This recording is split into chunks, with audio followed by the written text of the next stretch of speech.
believe it or not, I do try to tell myself that I'm through paying attention to anything Michael Jackson. I do. And then what happens is somebody will leave a comment and it'll spark my interest, and I'll go over to their webpage and it will have something interesting that'll take me to somewhere else or have me research. Let me give you an example. Like one day I was talking about that Piglet that they were going to use in the defense, and they were going to inject it with propofol. And I went to somebody's webpage and they had Piglet files all over it. And so I looked up Piglet files, and there was actually a television show called The Piglet Files where the main character, whose name was Peter, has to pretty much give up his identity to work as a MI5 agent, and how the MI5 recruit him is by getting him fired from what he normally does, and you know, he can't tell anybody that he's really an agent for this, I don't know, organization. And then he has names that he wanted to pick, but the other two, which was Puma and Panther, were taken, and his code name wound up being Piglet. Forgot why Preacher pulled me in, but I went to somebody's page and they had the Preacher comic book thing, and I looked up what the preacher was, and that was a comic about some preacher. I forgot the guy's name, the character's name.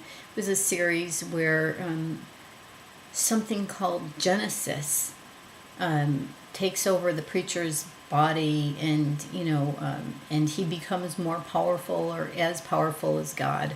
I have no idea, but it's just interesting how my imagination will make these kind of connections, I guess, feeding more interest for me to stay with this Michael Jackson, B. Howard type stuff. I guess lately there's been that the kids' pictures coming out of acting classes, and they're both wearing necklaces.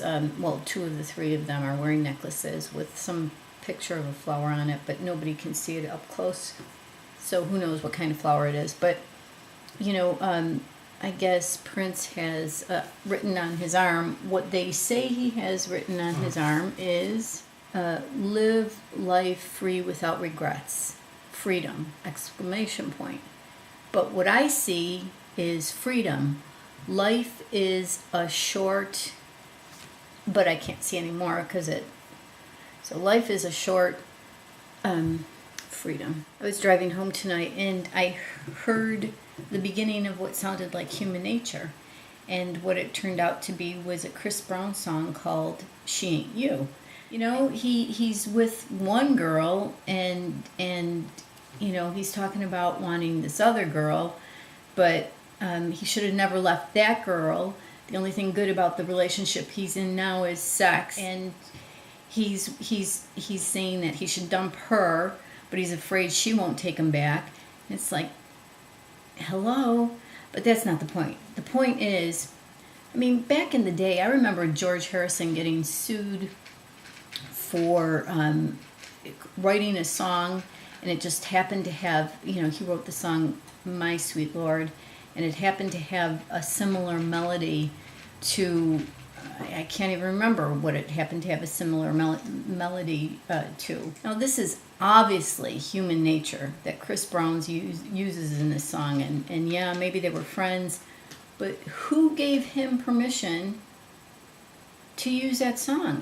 Where does he get the permission from? Is it from Sony, or is it from the Michael Jackson estate?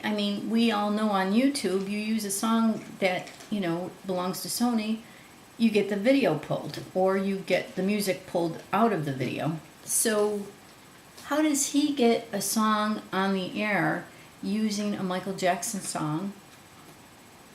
Unless, of course, he has express permission from somebody. Who? So there.